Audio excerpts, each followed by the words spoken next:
হাদিসে বলা হয়েছে বিচারের দিন আল্লাহর ছায়া 7 শ্রেণীর ব্যক্তি আশ্রয় পাবে। এটাকে আরশের ছায়া দ্বারা ব্যাখ্যা করার কারণ কি? সেটা কি তাবিল হচ্ছে না? সুন্দর প্রশ্ন করেছেন, এটা উত্তর দেওয়া দরকার। প্রথমত হাদিসের নিয়ম হচ্ছে এক হাদিস আরেক হাদিসের ব্যাখ্যা করে, এক হাদিস আরেক হাদিসের ব্যাখ্যা করে। কোন হাদিসে বর্ণাকারী হাদিসটি সংক্ষিপ্ত বর্ণনা করেছেন, আরেক হাদিসের বর্ণাকারী সেটাকে এই বর্ণাকারী হাদিসের বর্ণাকারী আবার সেটাকে বিস্তারিত বর্ণনা করেছেন। তো যেখানে বলেছে ইয়াউমা লা যিল্লা ইল্লা যিল্লু, অন্য হাদিসে আছে ইয়াউমা লা যিল্লা ইল্লা যিল্লু আরশি, সাবাতুন ইযিল্লুহুমুল্লাহু ফি যিল্লি আরশি। আল্লাহ তাআলা এক হাদিসে বলা হয়েছে যে আল্লাহ তাআলা তার ছায়া 7 শ্রেণীর লোককে আল্লাহ তাআলা তার ছায়া স্থান দিবেন। তার ছায়া, সেই ছায়া আল্লাহর মাখলুক ছায়া, সৃষ্ট ছায়া, এটাও কেউ কেউ বলেছেন যে আল্লাহ তাআলা সৃষ্টি করেছেন। এটাও সলবদের কথা। তো সলবদের কথা থাকলে সেখানে আমাদের আর কোনো বানানোর সুযোগ নেই, তাবিল বলা হয় না এটাকে। সলফে সালাম তো সাহাবায়ে কেরাম, কোনো হাদিসে থাকলে বা সাহাবায়ে কেরাম কথা থাকলে, তাবিনদের কথা থাকলে, ইমামদের কথা থাকলে সেখানে আর আপনার আমার বানানোর কোনো সুযোগ নেই। সেটা বললে তাবিল হয় না। এটা তাবিল হয় যদি সলবদের কথা না থাকে, আমি এটা অপব্যাখ্যা নিয়ে যাচ্ছি, তখন সেটা হয় তাবিল। তাবিল বুঝতে হবে, তাহলে তাবিল অর্থ অপব্যাখ্যা করা, দূরবর্তী অর্থ গ্রহণ করা। এটা দূরবর্তী অর্থ গ্রহণ করার এই সিস্টেমটি ইসলামে নাই।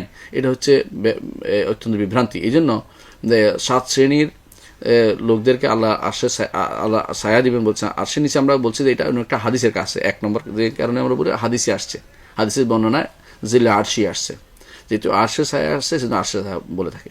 দ্বিতীয় কারণ হচ্ছে কোনো ইমাম ব্যাখ্যা করেছেন, এবার সিদ্ধ এটা যে ফিজিল্লিহি, অর্থাৎ আল্লাহ তাআলা একটা জিল থাকবে, আল্লাহ তাআলার সৃষ্ট সেই জিলের ছায়া থাকবেন। কেউ বলেন নাই জিল অর্থাৎ ছায়া আল্লাহর একটা সিফত, এটা কেউ বলেন নাই। যেহেতু বলেন নাই সালাফেরা, সেহেতু আমরা বলি না। এটা তাবিলের বিষয় না, এটা হচ্ছে বুঝার বিষয়।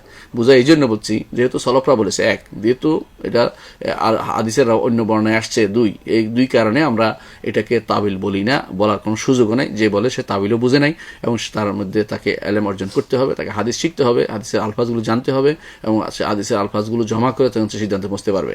এই ব্যাপারে আলহামদুলিল্লাহ স্পষ্ট ইমাম সুয়ুতি বন্ধ গ্রন্থ লিখেছেন এ ব্যাপারে, এবং আমাদের উস্তাদ শেখ আতিয়া মোহাম্মদ সালেম লিখেছেন, ফিজিল্লি আরশির রহমানপুর গ্রন্থ লিখেছেন।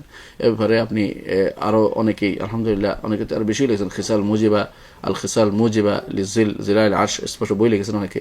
এগুলো আলহামদুলিল্লাহ এখন অ্যাভেলেবল। আপনি দেখলে ভাবেন যে অনেক হাদিস স্পষ্ট, এক হাদিসে যেখানে বলছে আল্লাহর ছায়া, আর বলছে আল্লাহর আরশের ছায়া।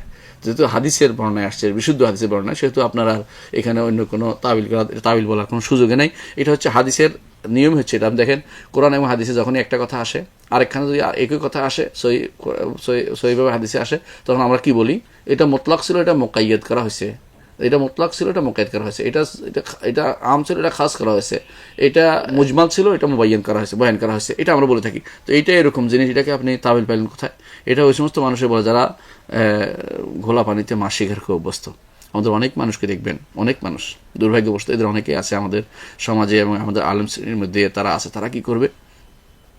কোনো একটা জিনিস আল্লাহর সিফাত নয়, এটার মধ্যে ইবনে আব্বাসের একটা বর্ণনা পাইয়া খুশি হইয়া আল্লাহর সিফাতের মধ্যে টেনে এটা নিয়ে আসতেছে। যেমন ধরেন ওয়াসিআ কুরসিয়ুস সামাওয়াতি ওয়াল আরদ, কুরসি বলতে মুলক বুঝাইছে, এক বর্ণায় আসছে, এবং এটাই নিয়ে আসছে কে?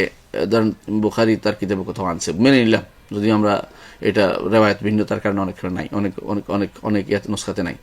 তো এখন বলতেছে সিফাতের তাবিল পাওয়া গেছে। সিফাত কোথায়?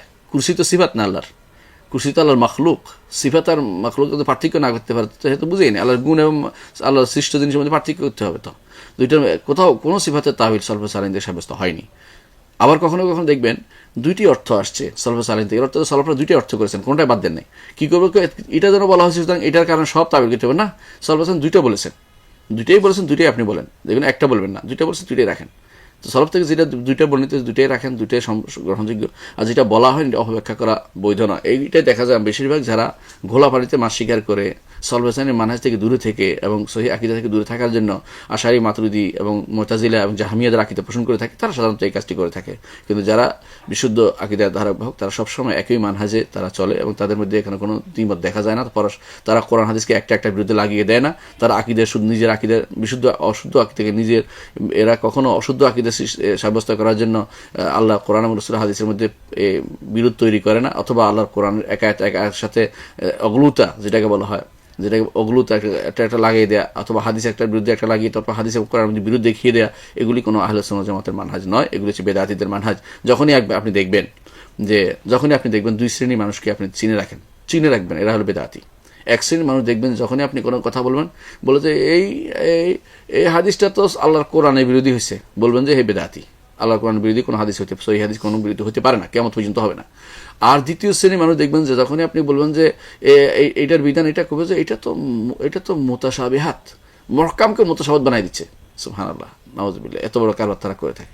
এগুলো এই জন্য করে। আর আহলে সুন্নাত জামাতের মানহাজ যারা চিনবেন এদেরকে, যখন দেখবেন যে তারা দেখবেন যে দুইটা হাদিস পরস্পর হাদিস আসছে এবং তাদের কাছে মনে হচ্ছে এটা তো এটার কেমন হলো, তখন তারা চিন্তা করে এটা কিভাবে মিলানো যাবে।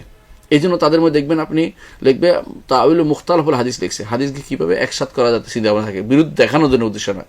আরেকটা হচ্ছে তারা কোরআনের মুহকামকে মুতাশাবিহাতকে মুহকামের দিকে নিয়ে যায়, যেগুলো দ্ব্যর্থবোধক অর্থ, যেগুলো শুদ্ধ অর্থ বিশুদ্ধ অর্থ সেগুলোর দিকে নিয়ে, স্পষ্ট অর্থ সেগুলোর দিকে নিয়ে যায়। আর এরা কি করে, আল্লাহর মুহকাম যেগুলো স্পষ্ট আয়াত, যেগুলিকে টেনে নিয়ে, যেগুলোকে বোঝা যায় না সেগুলোর দিকে নিয়ে যাচ্ছে। এরা হলো বেদাতি এবং এরা হলো পথভ্রষ্ট, এবং এরা হচ্ছে, এদের চিনে রাখা দরকার, এদের থেকে আমাদের সাবধান থাকতে হবে।